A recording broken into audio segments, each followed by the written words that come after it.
গুয়াহাটি থেকে অনেক দিন পর কলকাতার বাড়িতে ফিরে দেখি একদম বাড়ি ঘরদোর ধুলোবালি পড়ে নোংরা হয়ে আছে।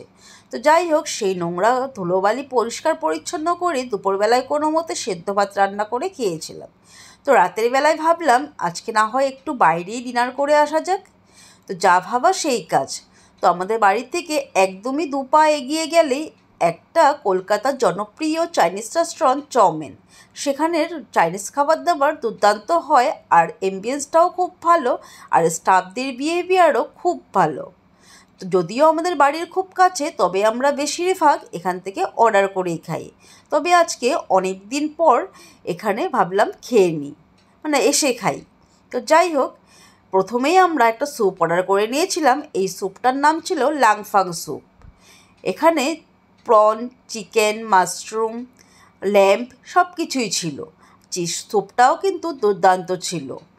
একটু ব্ল্যাক পেপার ছিটিয়ে খেয়ে নিয়েছি। তারপর মেন কোর্সে অর্ডার করেছিলাম ল্যাম্প মিক্সড ফ্রাইড রাইস আর হংকং স্টাইলে ফিশ।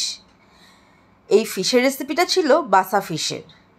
আর চাইনিজ খাবার কিন্তু বাসা ফিশ বা ভেটকি ফিশ দিয়ে কিন্তু দুর্দান্ত হয় খেতে। আর এই চাউমিন রেস্টুরেন্টের অনেক ভ্যারাইটি আছে, তবে আমরা প্রত্যেকবারই কিন্তু অন্য অন্য রেসিপি, অন্য অন্য ডিশেস এক্সপেরিমেন্ট করি। কোনোটাই কিন্তু খারাপ লাগে না, দুর্দান্ত লাগে। আজকেও কিন্তু ওভারঅল বলতে পারি খুব ভালো ছিল খাবার। আর কলকাতার মধ্যে অনেক মানে চাইনিজ রেস্টুরেন্ট আছে, তবে আমার কিন্তু চাউমিনের খাবার বেশি ভালো লাগে অন্য চাইনিজ রেস্টুরেন্ট থেকেও।